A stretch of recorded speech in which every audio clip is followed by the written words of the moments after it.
पुत्री के माता पिता बनने का सौभाग्य प्राप्त करेंगे। आपका राज भवन पुत्री की किलकारियों से गूंज उठेगा। पुत्र हो या पुत्री माँ, आपकी कृपा हमें हर रूप में स्वीकार है। वृद्धावस्था का संबल हो, यही सोचकर हम पुत्र की कामना कर रहे थे, किंतु पुत्री वो तो स्वयं एक शक्ति है और वो हमें भी शक्ति प्रदान करेगी। जो नारी की शक्ति को समझते, उसका सम्मान करते हैं, उन्हें नियति कभी निराश नहीं करती। संतान पुत्र या पुत्री गुणवान होना चाहिए, तभी माता पिता को सुख मिलता है। इसीलिए मैं आपको आशीष देती हूँ। असाधारण तेजस्विनी होगी आपकी पुत्री, जिसमें देवी सरस्वती के समान ज्ञान होगा, देवी दुर्गा का साहस और पराक्रम होगा, और देवी माता लक्ष्मी के समान समृद्धि, जो अपने सत्कर्मों से आपके कुल की कीर्ति उज्जवल करेगी, आपका मान, आपकी प्रतिष्ठा बढ़ाएगी।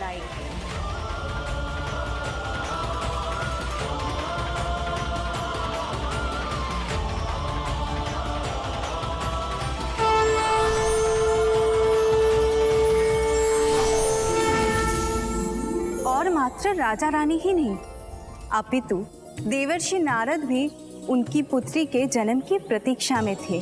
और जब वो शुभ घड़ी आई तो देवर्षि उस नवजात कन्या के दर्शन करने पहुंच गए। नारायण नारायण। प्रणाम देवर्षि। प्रणाम देवर्षि।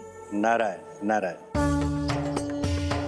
ऐसी असाधारण तेजस्विनी का नामकरण तो मेरे द्वारा संभव नहीं है, आप ही इसे नाम देने की कृपा करें। ये कन्या आप दोनों के लिए माता के आशीष समान है, तो क्यों ना माता के नाम से ही इसका नामकरण किया जाए राजन। सरस्वती, विद्या, गायत्री, सावित्री, सभी माता के श्रेष्ठ नाम हैं। इसमें से कोई सावित्री। नारायण नारायण, यही श्रेष्ठतम नाम होगा इस कन्या के लिए। सावित्री सावित्री सावित्री सावित्री। सावित्री सावित्री। और इस प्रकार देवर्षि के सुझाव पर उनका नाम सावित्री पड़ा। बाल्यकाल से ही त्रिदेवियों के गुण माता सावित्री में थे ही। अपने माता पिता के समान भक्ति भाव उनमें कूट कूट कर भरा था। बाल्यावस्था से ही माँ गायत्री के प्रति उनकी लगन, भक्ति और समर्पण सर्वथा अनूठे थे। और जब आयु बढ़ने पर वो एक युवती बनी तो उनका प्रत्येक दिन माँ की उपासना से ही आरंभ होता था। ओम भूर्भुवः स्वः तत्सवितुर्वरेण्यं भर्गो देवस्य धीमहि धियो यो न प्रचोदयात्।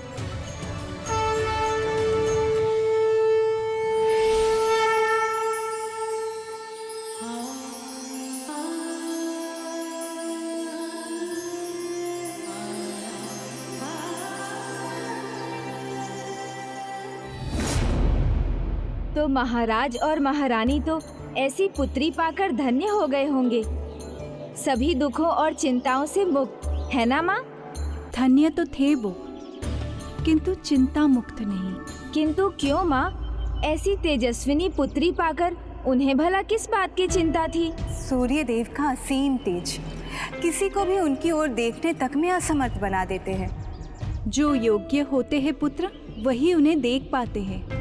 वही दुविधा महाराज अश्वपति और महारानी मालवी की थी। उनकी पुत्री विवाह योग्य थी, किंतु उनके समान उनके योग्य तेजस्वी वर कहाँ था?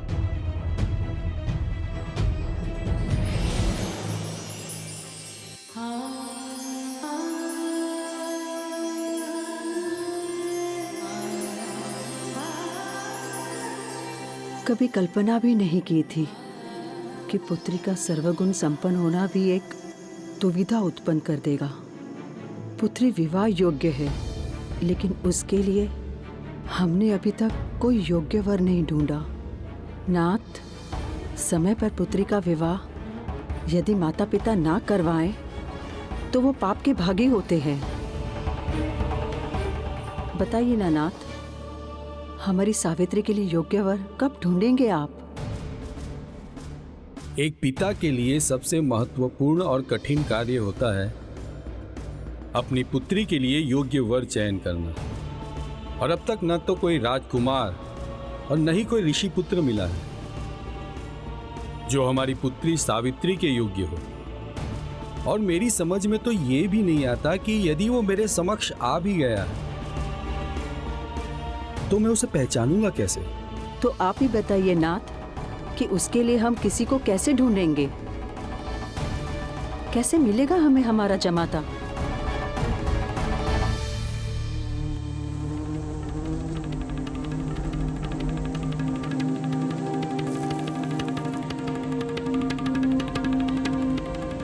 रुको सखी, समस्या का समाधान ऐसा होना चाहिए कि समस्या जड़ से ही समाप्त हो जाए।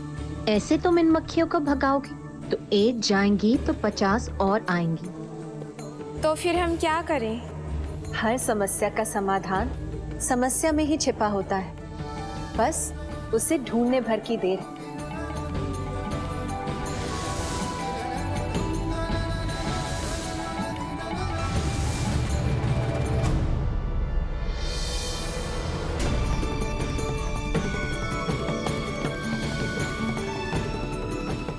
पहले इन मक्खियों को गुड़ की मिठास से एक स्थान पर आकर्षित करो, फिर अपने अनुसार इन्हें कहीं पर भी जाने पर विवश करो।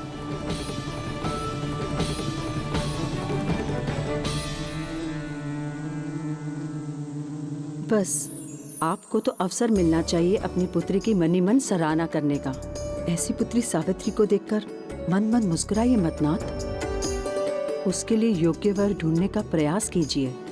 कितनी बुद्धिमान है हमारी पुत्री। अब हमारी चिंता वही दूर करेगी। विश्वास नहीं होता तो स्मरण कीजिए माँ गायत्री ने क्या कहा था। माता सरस्वती के समान बुद्धि होगी उसकी। और उदाहरण तो आपने स्वयं देख ही लिया, कितनी सरलता से उसने ये समस्या सुलझाई। मुझे विश्वास है उस पर, इसलिए अब मैं नहीं, वो स्वयं अपनी बुद्धि से अपने योग्य वर ढूंढ लेगी।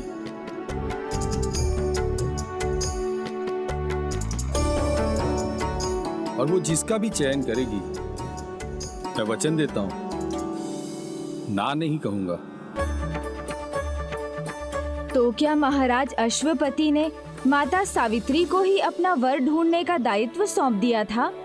हाँ पुत्र, ये अनूठी घटना पहली बार घट रही थी जब एक कन्या अपने लिए योग्य वर को ढूंढने यात्रा पर निकल पड़ी थी।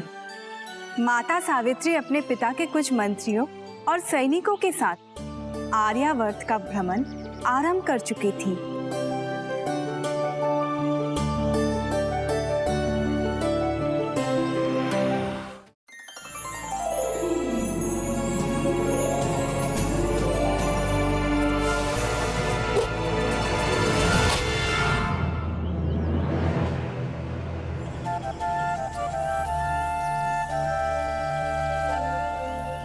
पुष्पों की कोमलता को खड़क की कठोरता से नष्ट नहीं किया जाना चाहिए राजन।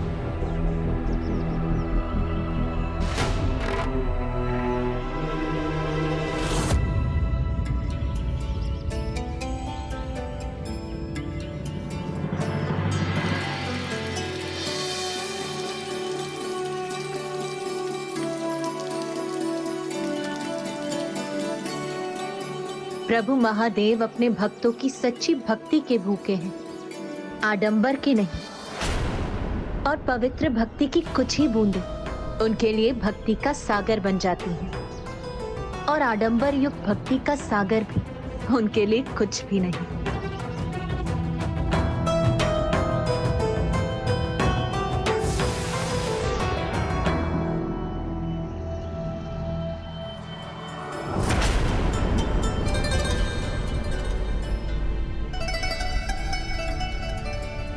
देवी सावित्री, आपने अनेकों राजाओं और राजकुमारों के प्रस्तावों को अस्वीकार कर दिया है। किंतु मेरा मनोहर रूप, मेरा मोहक व्यक्तित्व किसी को भी मंत्रमुग्ध कर देता है।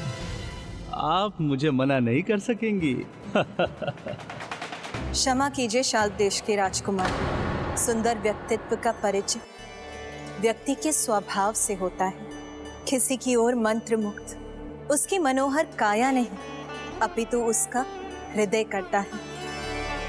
और मुझे तो ये आभास हो रहा है कि आपको ज्ञात ही नहीं है कि उत्तम स्वभाव किसे कहते हैं। शिष्टाचार का इतना भी ज्ञान नहीं है आपको। अतिथि सम्मान में अपने स्थान से खड़े तक नहीं हुए आप।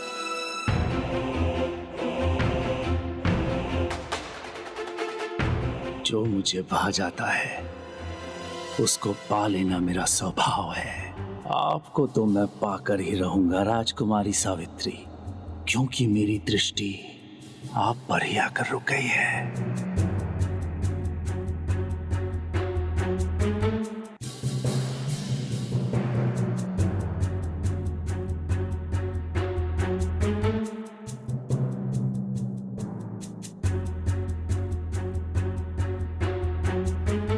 राजकुमार, पराया धन, पराया राज और पराई स्त्री को कुदृष्टि से देखने वाले की सुंदर काया में उसके हृदय की कुरूपता छिपी होती है, जो पारकी नेत्रों को स्पष्ट दिखाई देती है। मनुष्य की सुंदरता बाहरी नहीं, आंतरिक होनी चाहिए, और आंतरिक सुंदरता के लिए हृदय और आत्मा का शुद्ध होना अनिवार्य है। लोग अकारण मुख और कपड़ों को देखकर उन्हें सुंदर समझने लगते हैं।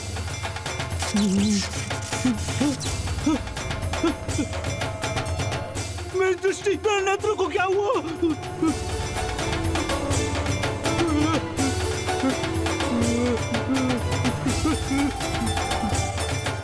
कई माह के भ्रमण के बाद उन्हें कोई योग्य वर नहीं मिला, और यहाँ उन्होंने शाल्व देश के राजकुमार को भी अस्वीकार कर दिया।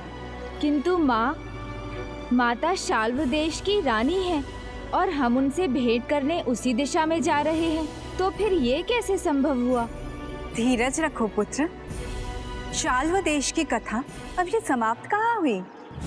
राजकुमारी जी, हमें यात्रा करते करते न जाने कितने माह बीत गए। अनेकों राजाओं और युवराजों से भेंट करने के पश्चात शाल्व देश ही हमारा अंतिम पड़ाव था।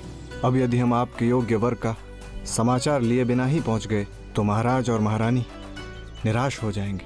आप चिंता मत कीजिए मंत्रीवर, योग्यता राजभवनों तक सीमित नहीं होती, और सच्ची योग्यता तो छिपाए नहीं छिपती है। इसीलिए हमारे राजभवन पहुंचने तक आप असफलता को स्वीकार मत कीजिए, और मुझे माता गायत्री पर पूर्ण विश्वास है। उनकी कृपा से इस यात्रा के अंत तक मुझे मेरे लिए योग्य वर अवश्य मिल जाएगा।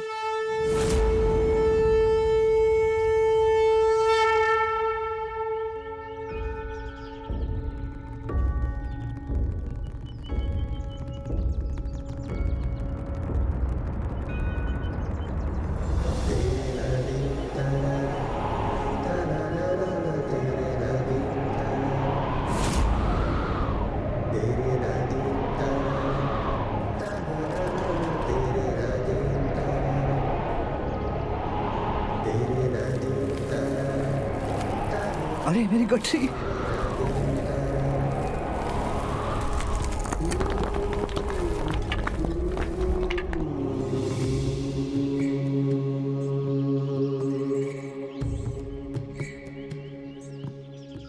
अरे पूरी गठरी बिगड़ गई।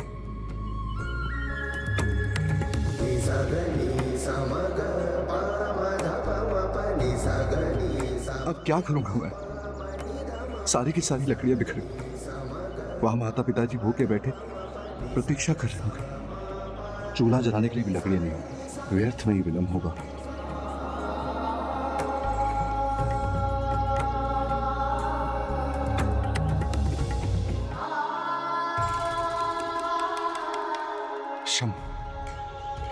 क्षमा कीजिए राजकुमारी, मेरी लकड़ियों से आप आहत तो नहीं हुई?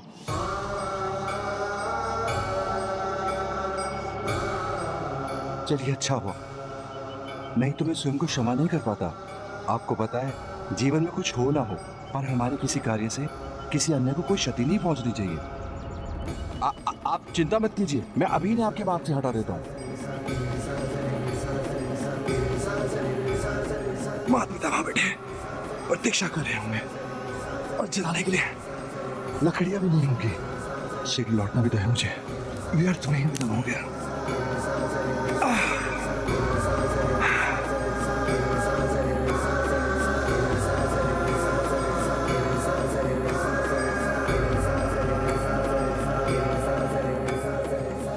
इस साधारण जीवन का इतना असाधारण प्रभाव क्यों हुआ है मुझ पर?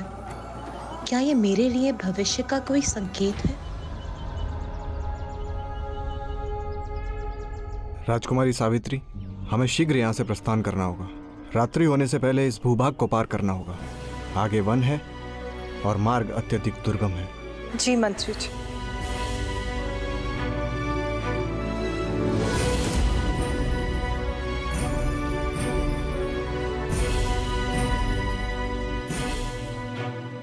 यहाँ तो कीचड़ ही कीचड़ है, पूरा जल भराव है।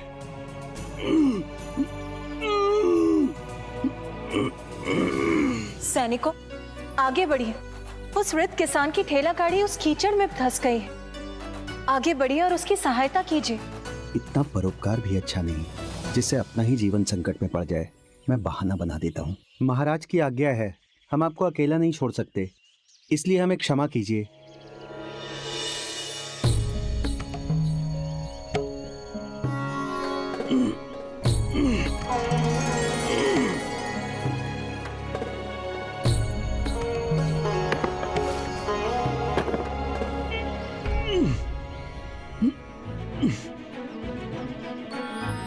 बाबा, आप चिंता मत कीजिए, मैं आपकी सहायता करता हूँ।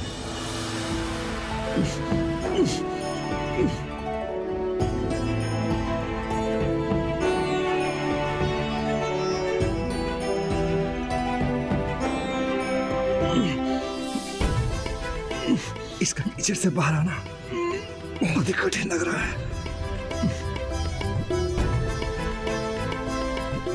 जी, मैं सहायता के लिए जाता हूँ।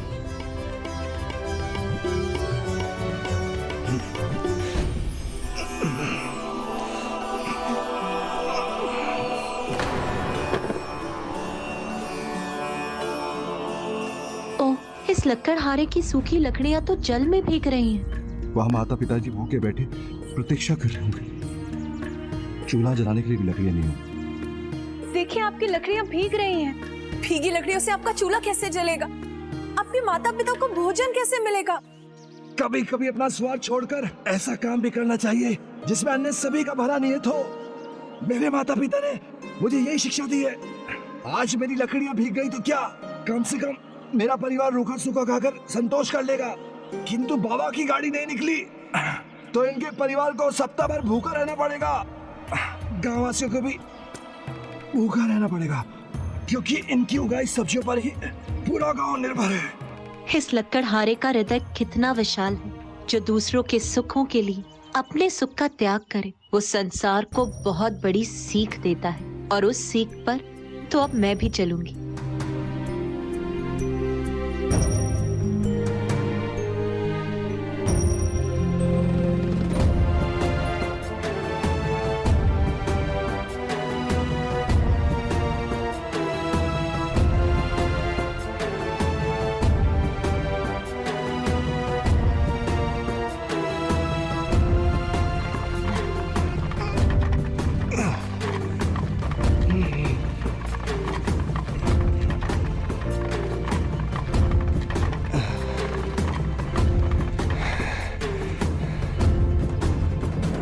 दोनों का बहुत बहुत धन्यवाद। बाबा, धन्यवाद हमारा नहीं, प्रभु का कीजिए। हम तो इनकी इच्छा के निमित्त मात्र हैं। चलिए, अन्यथा आपको देर हो जाएगी। जो कार्य स्वयं करे और उसका श्रेय ईश्वर को ही दे, उसकी महानता में भला क्या संदेह हो सकता है?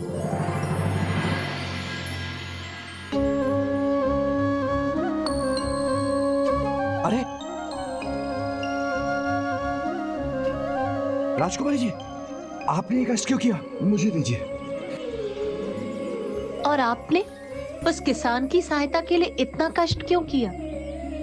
देवी, मेरे माता पिता ने मुझे ईश्वर भक्ति का बहुत बड़ा पाठ सिखाया है। उन्होंने कहा है, पुत्र सत्यवान, ईश्वर की सच्ची भक्ति उनके भक्तों के कष्ट हरने में है, जो असहाय हैं उनकी सहायता करने में है।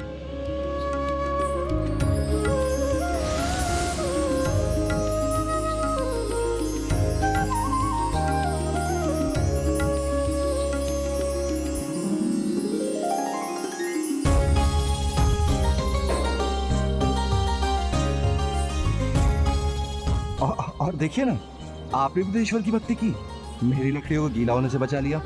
किंतु ये भार तो मेरा होना चाहिए ना, आपका नहीं। अब मुझे अपनी सहायता करने की अनुमति दीजिए।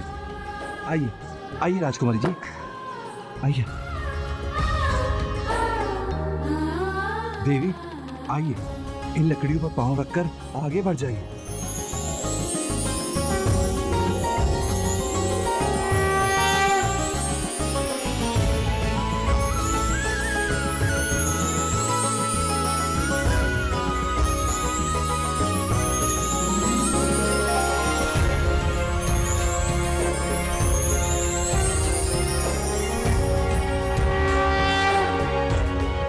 राजकुमारी जी, अब मुझे आज्ञा दीजिए, क्योंकि अभी मैंने विलंब किया तो मेरे वृद्ध माता पिता मेरी चिंता में विचलित हो जाएंगे। आपका नाम सत्यवान है? कहीं आप महाराज धूमकेतु के पुत्र सत्यवान तो नहीं? आप मेरे पिताजी के नाम से परिचित हैं? हाँ, मैं महाराज धूमसेन का ही पुत्र हूँ, किंतु मेरे बाल्यकाल में मेरे माता पिता दोनों ही दृष्टि खो बैठे और उसके बाद मेरे काका राज सिंहासन पर आरूढ़ हो गए और फिर उनकी इच्छा हुई कि उन्हीं का पुत्र शाल देश का उत्तराधिकारी बने और उन्होंने हमें बाहर निकाल दिया।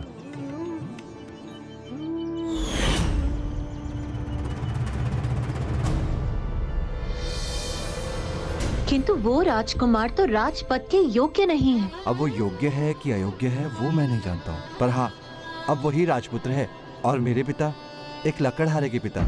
किंतु वो राजकुमार तो राजपद के योग्य नहीं है। आपने उसके लिए कभी कोई प्रयास नहीं किया? जीवन में हमें ज्ञात होना अति आवश्यक है कि धन, समृद्धि, पद, इनसे भी अधिक कुछ महत्वपूर्ण होता है और मेरे माता पिता तो मेरे लिए सर्वस्व हैं। इसलिए राजपद की लालसा में ना तो मैं अपने माता पिता की सेवा करने से चूकूंगा और ना ही उन्हें किसी संकट में डालूंगा। और वैसे भी जिस परिवार में प्रेम हो, स्नेह हो, वहाँ किसी राजपद की क्या आवश्यकता। इसलिए हम सब बहुत प्रसन्न हैं और मेरे माता पिता तो आज भी मुझे एक राजकुमार के समान ही मानते हैं। मैं प्रतिदिन उनके स्नेह सागर में डूबकर अपने आप को तृप्त कर लेता हूँ और मुझे ये भी विश्वास है, यदि मेरे कर्म अच्छे होंगे तो वो मुझे अवश्य मिलेगा जिसके मैं योग्य हूँ।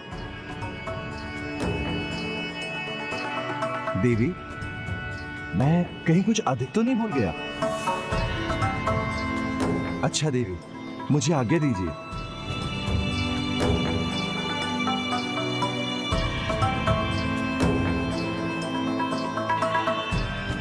फिर देवी सावित्री सत्यवान जी के निर्मल हृदय, उनके पावन विचार और उनके निस्वार्थ सेवा के भाव से इतनी प्रभावित हुई कि उन्हें मन ही मन अपने पति के रूप में स्वीकार कर लिया।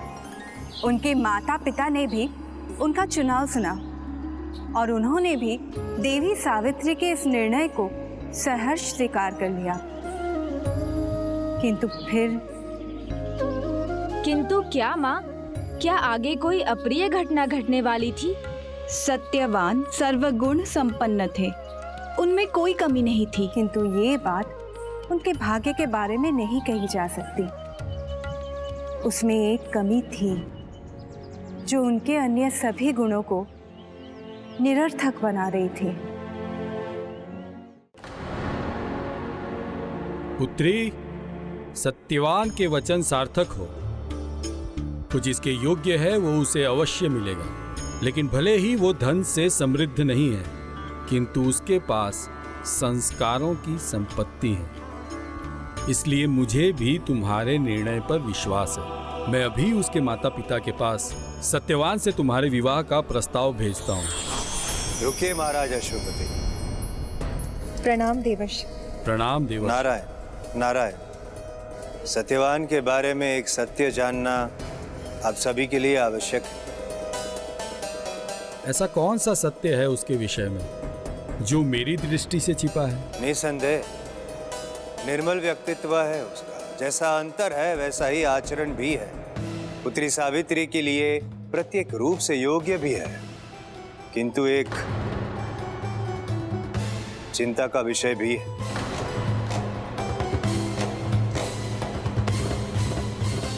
वो अल्पायु है। उसके भाग्य में लंबा जीवन नहीं है। सत्य तो ये है कि सत्यवान के पास केवल 1 वर्ष की आयु ही शेष है।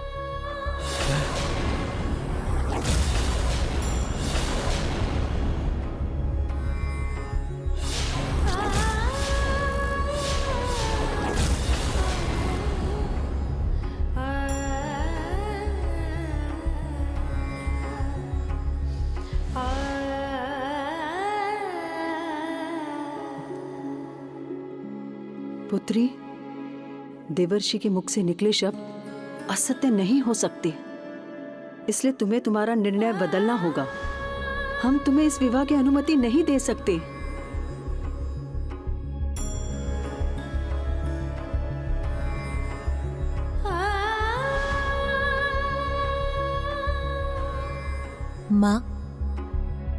माँ निर्णय कठिनाई को देखकर बदले नहीं जाते, और जिसे मन से अपना मान लो उसका साथ उसके भाग्य को देखकर छोड़ा नहीं जाता। और सत्यवान जी को तो मैं मन ही मन अपना पति मान चुकी हूं। और एक स्त्री जब एक बार अपने मन मंदिर में किसी को स्थान दे देती है तो फिर वो स्थान किसी और को देना असंभव है। किंतु पुत्री, मेरा मन इस संबंध को स्वीकार नहीं कर सकता। 1 वर्ष के पश्चात क्या होगा यह सोचकर मेरा मन सिहर सा जाता है। मैं तुम्हारा कन्यादान कैसे कर पाऊंगा, ये जानते हुए कि तुम्हारा सौभाग्य 1 वर्ष के बाद बिखर जाएगा। पुत्री, संसार में वो एक व्यक्ति नहीं है जो तुम्हारे योग्य होगा। तुम एक बार फिर यात्रा पर जाओ, इस बार तुम्हें सत्यवान से भी अधिक योग्य वर मिल जाएगा। जो पुरुष अभिमान और स्वार्थ से रहित हो, जो अपने माता पिता की सेवा के लिए संपदा और ऐश्वर्य को त्याग कर एक सरल और साधारण जीवन को अपना सौभाग्य मानता हो, जो राजपुरुष होकर भी एक साधारण से जीवन में प्रसन्न हो, जिसकी निष्ठा और सेवा भाव अनुपम हो, ऐसे पुरुषार्थ से युक्त योग पुरुष और उनके अलावा और कौन है भला और कहाँ मिलेगा?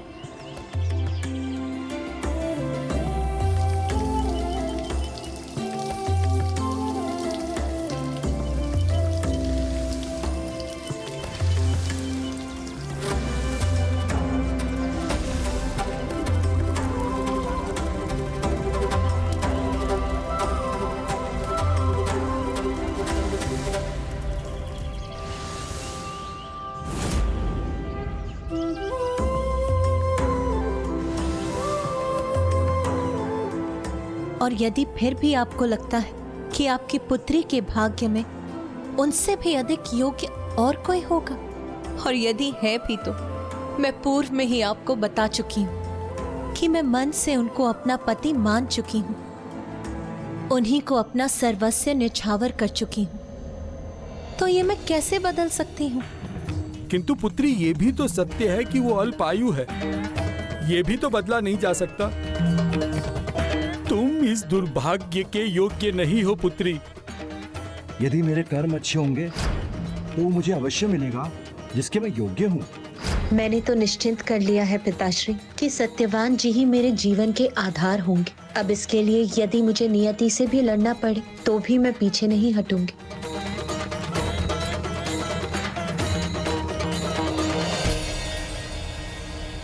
कर अपनी रक्षा की जाती है, और मेरी पुत्री दुर्भाग्य के खाई में कूदने का निर्णय ले रही हो, वो मैं उसे कैसे करने दूं? पिताश्री, जिसकी रक्षा ईश्वर करते हैं वो खाई में कूद कर भी जीवित बाहर निकलते हैं। भविष्य के पलों की चिंता में अपना वर्तमान व्यर्थ करने का क्या लाभ? और फिर वैसे भी भविष्य में क्या है ये कौन जानता है? संभव है उनके भाग्य में अल्पायु होना लिखा हो, किंतु ये भी तो संभव है कि मेरे भाग्य में मेरे पति दीर्घ आयु हो। किंतु पुत्री, पिताश्री, आपने मुझे वचन दिया था कि आप मेरे निर्णय को स्वीकार करेंगे। वो स्वयं अपनी बुद्धि से अपने योग्य वर ढूंढ लेगी और वो जिसका भी चयन करेगी, मैं वचन देता हूँ, ना नहीं कहूंगा। परंतु पुत्री, माँ, एक माँ का हृदय कितना विशाल और कोमल होता है ये मैं भली भांति जानती हूँ, और आप एक माँ होकर एक माँ के हृदय को समझने में असमर्थ हो रही हैं। माँ, मैं आपको माता गायत्री के वरदान से प्राप्त हुई हूँ और आप उनकी ही कृपा पर संदेह कर रही हैं। जैसे आप माँ होकर मुझे दुखी नहीं देख सकती, वैसे ही मुझे पूर्ण विश्वास है कि माता भी आपको दुखी नहीं होने देंगी। इसीलिए माँ, मुझे सत्यवान जी से विवाह करने की अनुमति दीजिए।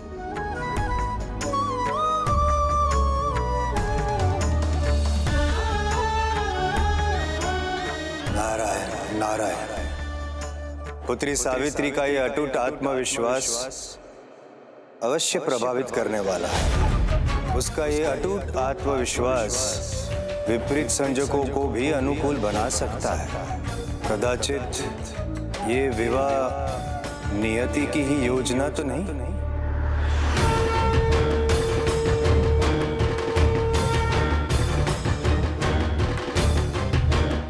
तो क्या महाराज अश्वपति ने अनुमति दे दी? नारी के निश्चय के दृढ़ता के आगे कोई भी नतमस्तक हो जाता है। माता सावित्री के आत्मविश्वास को देखकर महाराज को भी उनकी इच्छा के आगे झुकना पड़ा और शुभ मुहूर्त देखकर उन्होंने माता सावित्री और सत्यवान जी का विवाह संपन्न करवा दिया।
पुत्र के रूप में मेरा कोई उत्तराधिकारी नहीं है। ये राजपाट, इसकी लालसा, इसका आकर्षण अब मुझ में नहीं रहा। मेरी इच्छा है कि मैं ये सब कुछ तुम्हें और अपने जामाता सत्यवान को ही सौंप दूं।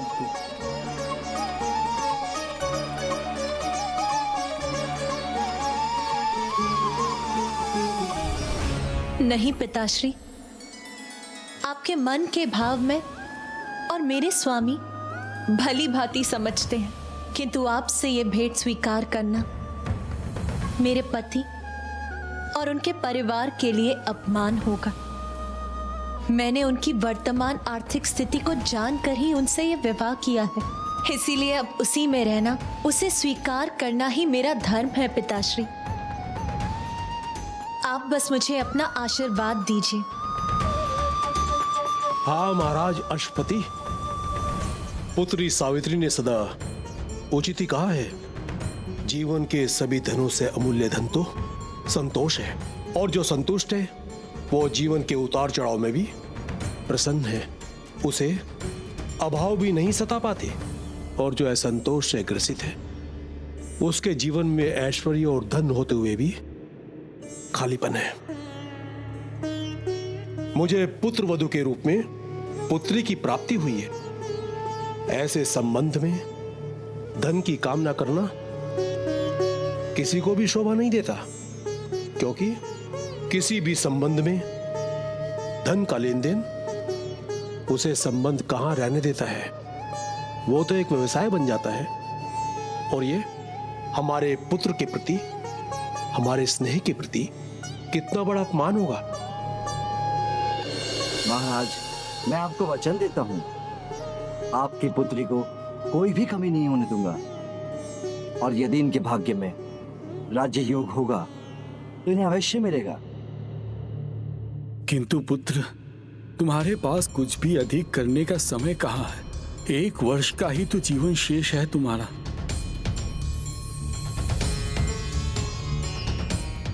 माता सावित्री की जितनी भी प्रशंसा की जाए कम है। जीवन अवधि कम होने पर भी उन्होंने सत्यवान जी से विवाह में तनिक भी संकोच नहीं किया और उनके अनुसार जीवन जीने का चुनाव कर लिया। सत्य कहा पुत्र। देवी सावित्री ने राजभवन के सुख त्याग कर कुटिया में साधारण जीवन ही नहीं अपनाया था, अपितु अपने पति के जीवन के प्रत्येक पहलू को स्वीकार कर लिया था। वो भी सत्यवान जी के माता पिता की सेवा करने लगी, और उनके पति ने भी उन्हें बहुत स्नेह दिया। उन्हें कभी कोई कष्ट न हो उसका ध्यान रखने लगे।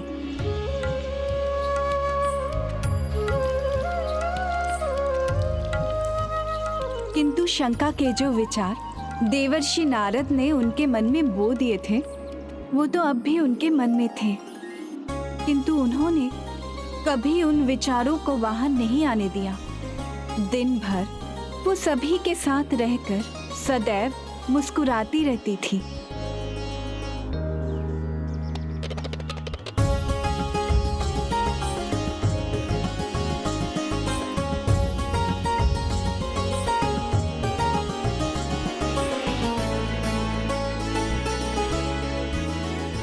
पुत्री, तुम्हारे आगमन से तो ये कुटिया भी राजभवन के समान हो गई है। अब तो राजपाट की भी याद नहीं आती। दुख तो लेश मात्र नहीं रहे अब। तुमने तो पुत्री जैसे सारे दुखों को इस कुटिया से बाहर ही कर दिया है। अब तो बस एक ही इच्छा है कि मृत्यु से पहले एक बार स्वयं तुम्हें अपनी नेत्रों, अपनी दृष्टि से देख पाती। माँ, आपने अपने हृदय में मेरी जो छवि बनाई है, मान लीजिए मैं सर्वथा वैसी ही हूँ। उन्हें ज्ञात था कि उनके परिवार में सबके हृदय में क्या चल रहा था, किंतु उनके मन का उथल पुथल कदाचित किसी को ज्ञात नहीं था। भोर होने पर सभी के उठने से पहले सबसे छिपाकर ब्रह्म मुहूर्त में ही वो वट वृक्ष के पूजन कर लेती थी, जिससे परिवार में कभी किसी को कोई चिंता ना हो।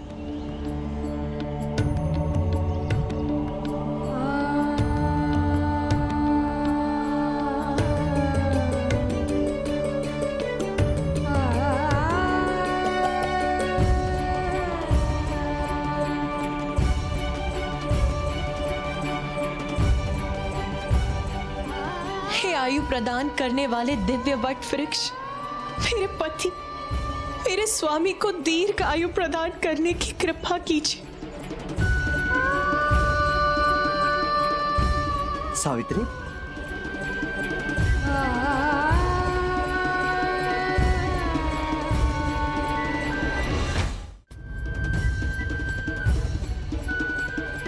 सावित्री, स्वामी,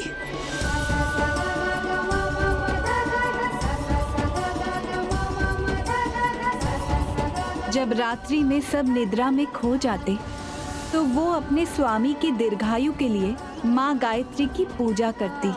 उन्हें सदा ध्यान रहता कि एक वर्ष में कितने दिन बीत चुके थे और कितने शेष थे। हे माँ, मेरे स्वामी को दीर्घ आयु प्रदान करने की कृपा कीजिए।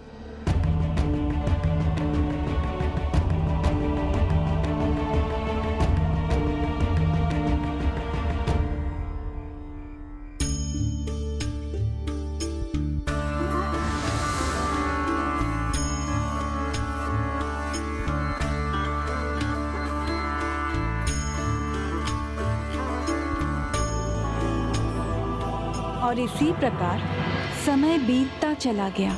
वो पूरी भक्ति और विश्वास से दिव्य वट वृक्ष और माता गायत्री की पूजा करती रही।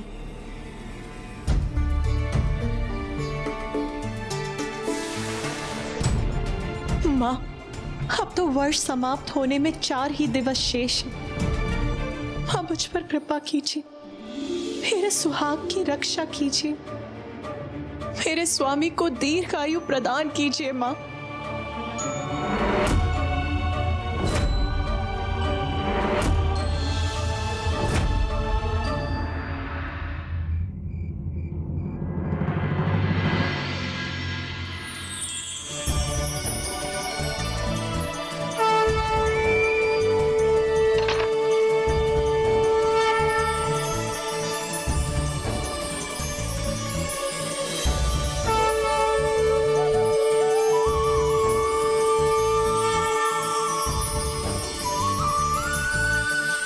सावित्री,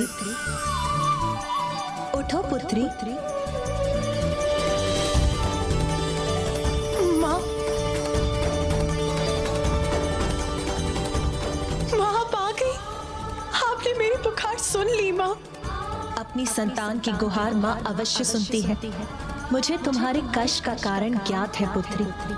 तुम्हारे पति के जीवन की 4 ही दिन शेष। माँ,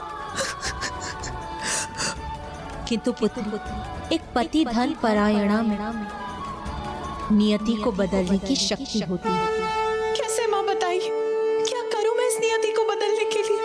पुत्री, अगले 3 दिन जेठ माह की 13, 14 और पूर्णिमा है। अखंड व्रत के लिए सर्वोत्तम दिन है ये।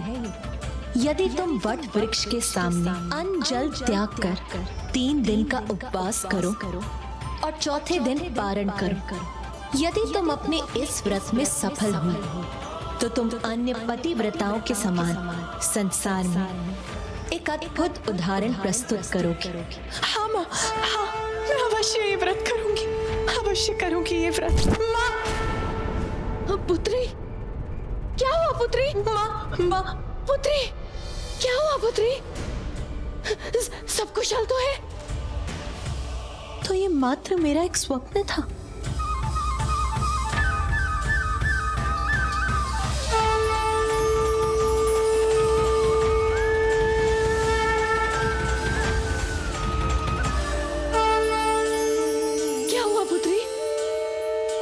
कुछ नहीं माँ, सब कुशल है और सब कुशल ही रहेगा। आइए माँ।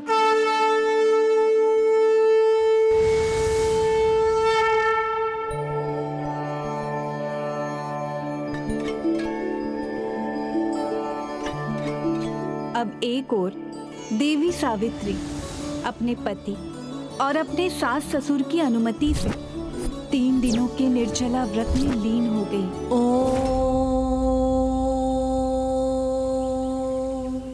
किंतु दूसरी ओर यमराज भी अपने कर्तव्य और दायित्व के प्रति सजग थे और माता के व्रत में विघ्न डालने वाले थे।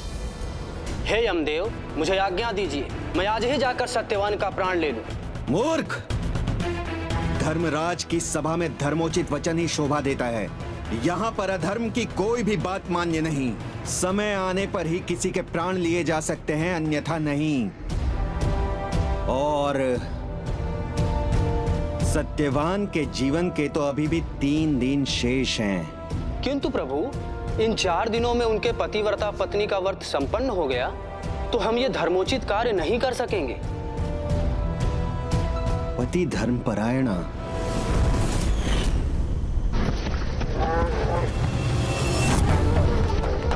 जब एक पति धर्म परायणा साध्वी के वचन के विरुद्ध सूर्यदेव उदित नहीं हो सके तो आप एक अन्य पति धर्म परायणा साध्वी द्वारा रचित सुरक्षा कवच को कैसे भेज सकते हैं?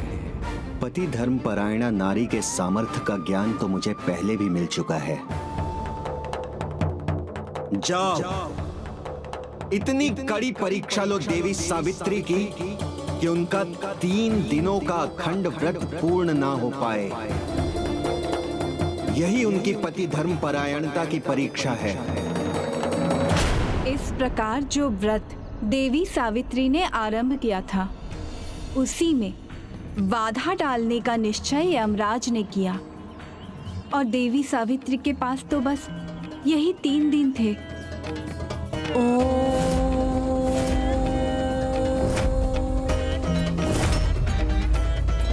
मेरी गर्जना से कंपित हो जाएगी ये देवी, भंग हो जाएगा इनका व्रत।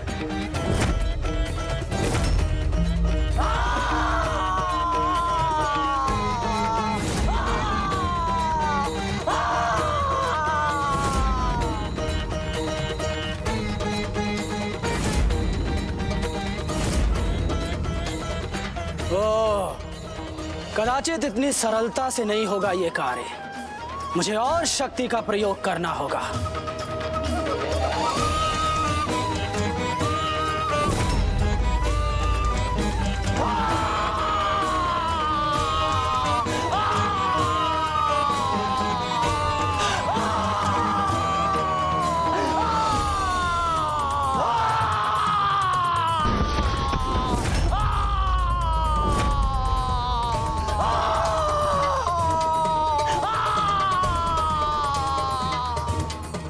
कौन है यहाँ? किसकी गर्जना है ये?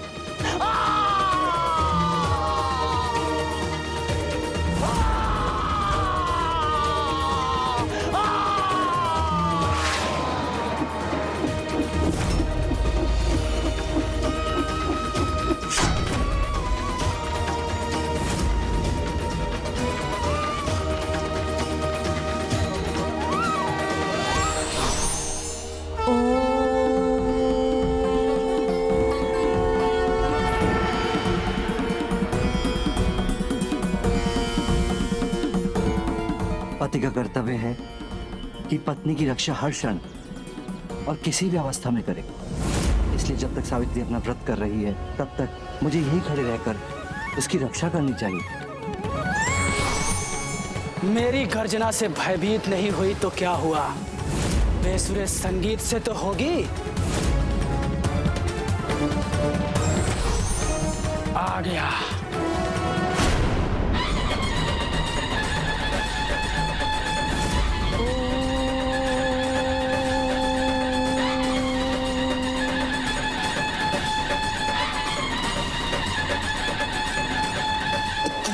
ध्वनि कहां से आ रही है?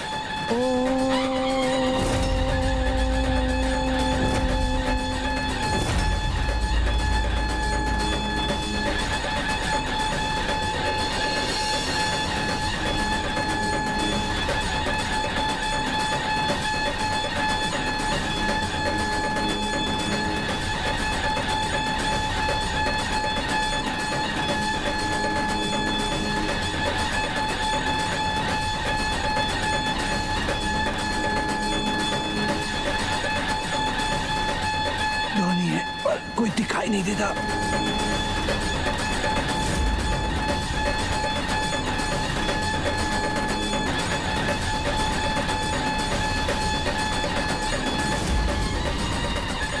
इधर सत्यवान जी यमदूत को ढूंढ रहे थे, उधर यमदूत माता के चारों ओर घूमकर कर्कश ध्वनि उत्पन्न करते करते थक रहे थे, किंतु माता का ध्यान तो स्थिर था। उन पर इस पूरे क्रियाकलाप का, इस ध्वनि का कोई प्रभाव नहीं पड़ा। उनकी एकाग्रता भंग नहीं हुई। अब और से नहीं होती ध्वनि। और फिर एक समय आया जब ये ध्वनि स्वयं यमदूत के लिए ही असहनीय हो गई।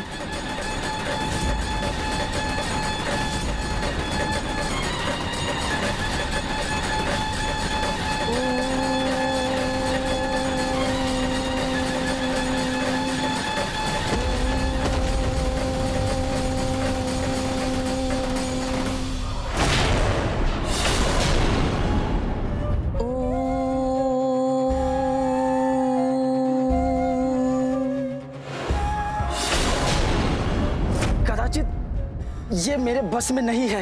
यहाँ रहा तो मेरा ही अनिष्ट होगा। मुझे यमदेव को जाके बताना होगा।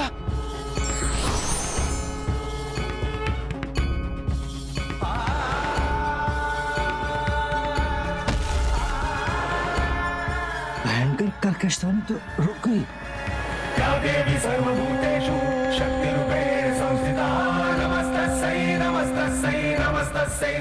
ओम तो स्वयं में संपूर्ण ब्रह्मांड है। इसका विस्तार तो अनंत है। इस अनाहत ध्वनि का संबंध सीधा परमात्मा से है। ओम सकारात्मक ऊर्जा का संचार करता है। इसमें त्रिदेव का वास है। भूलोक, भवलोक और स्वर्गलोक इसके प्रतीक मात्र हैं। धन्य हो सावित्री, जो तुमने ओम का उच्चारण कर सब कुछ ठीक कर दिया। सत्य है, जिसकी रक्षा स्वयं ईश्वर करते हो, उससे मेरी रक्षा की क्या आवश्यकता।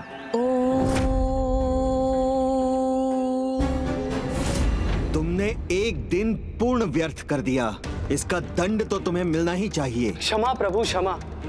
मैंने पूरा प्रयास किया, किंतु उन देवी की अखंड व्रत की दृढ़ता के आगे मैं विवश हो गया। अभी 2 दिन और हैं व्यर्थ करने के लिए। नहीं, मेरा अर्थ है अभी 2 दिन और है और प्रयास करने के लिए। आपके आदेश का पालन अवश्य करूंगा। इस बार मेरे पास और भी उत्तम युक्ति है। कल ऐसा दुर्गंध फैला दूंगा वहां कि कोई टिक नहीं सकेगा। देवी सावित्री को वहां से जाना ही होगा।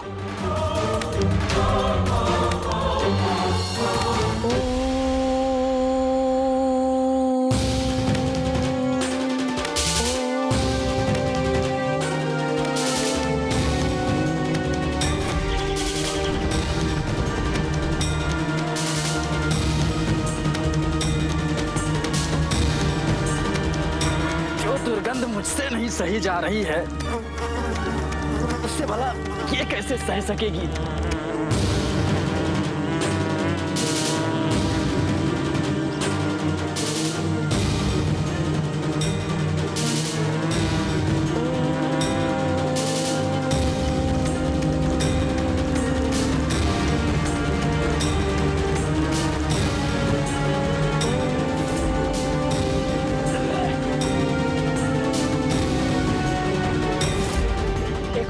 है मेरे पास। यदि तब भी उनका ध्यान भंग नहीं हुआ तो मैं मधुमक्खियां भेज दूंगा। जब उनके शरीर को काटेंगी तब उनकी पीड़ा से उन देवी की एकाग्रता अवश्य भंग होगी। जाओ जाओ और अगली बार यहाँ आने से पूर्व अच्छी तरह से स्नान करके आना।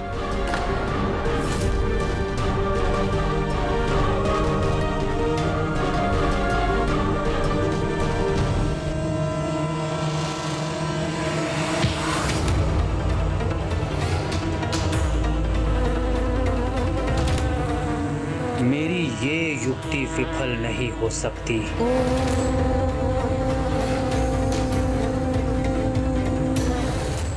ये क्या हुआ? ये कैसा विपरीत आचरण है?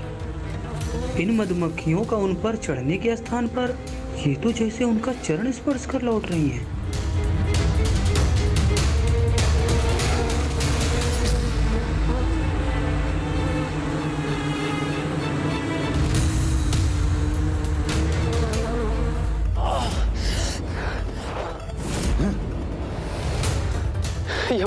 यमदेव, अभी एक ब्रह्मास्त्र युक्ति है मेरे पास। उस संपूर्ण स्थान को ऐसे धूम्र से भर दूंगा कि सांस लेना भी कठिन हो जाएगा।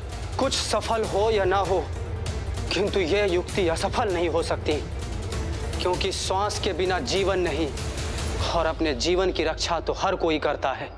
उचित है, जाओ।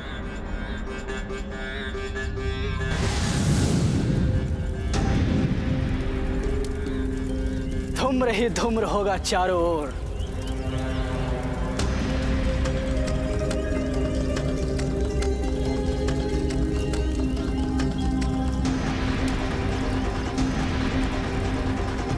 तू दिखाई भी नहीं दे रही है। कदाचित धूम्र से प्रभावित होकर वो यहाँ से चली गई।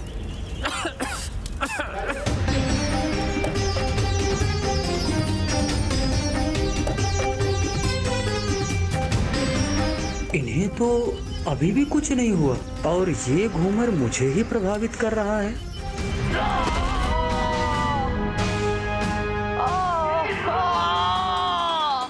यमदेव के दूत हो तुम और एक छोटा सा कार्य नहीं कर पाए। तुमने दूसरा दिन भी व्यर्थ कर दिया और अपनी दुर्दशा कर दुर्गंध लेकर मेरे सामने आ गए। आज जो नहीं हुआ यमदेव वो कल होगा। मेरा विश्वास कीजिए, कल मैं अचूक उपाय का प्रयोग करूंगा। मेरा विश्वास कीजिए। नहीं, कल तुम नहीं, मैं स्वयं जाऊंगा।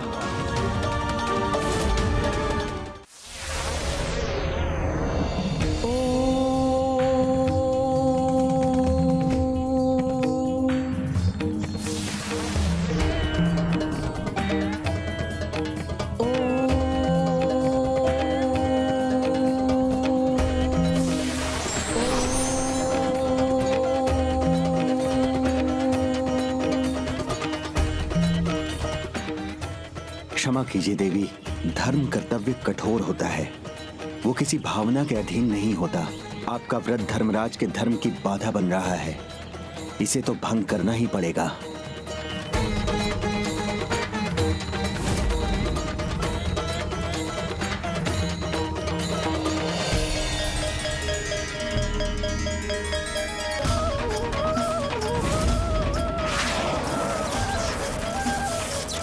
अब देवी सावित्री कदापि स्थिर नहीं रह सकेंगी।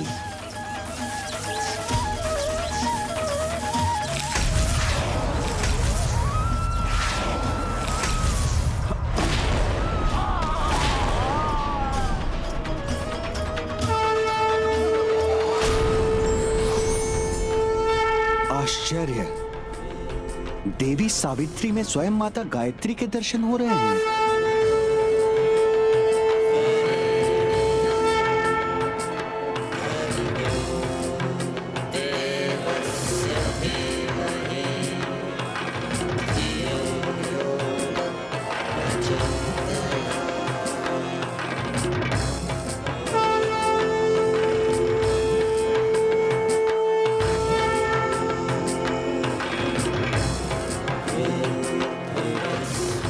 प्रभु यमदेव, कुछ कीजिए प्रभु, दिन बीता जा रहा है। अरे आप मेरी बात क्यों नहीं सुन रहे हैं प्रभु?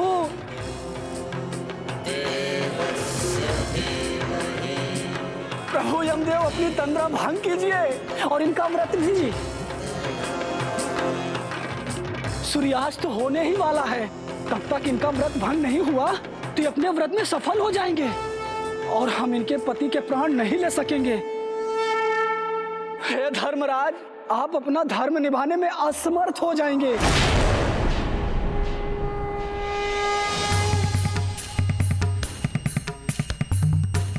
ये कैसा भ्रम हुआ था मुझे? किंतु अब तो आप अपने भ्रम से जाग गए। सोच विचार मत कीजिए धर्मराज, कुछ कीजिए। देखिए सूर्यास्त होने को है।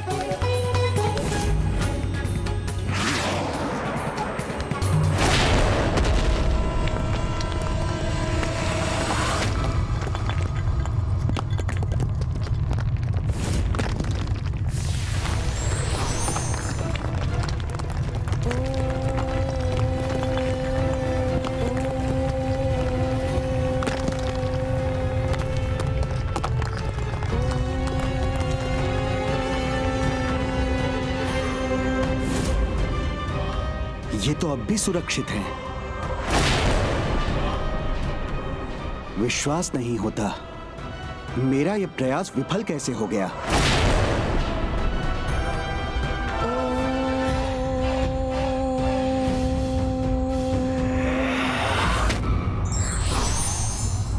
अटूट आत्मविश्वास और धर्मनिष्ठ आचरण विपरीत संयोग को भी अनुकूल बनाने का सामर्थ्य रखते हैं।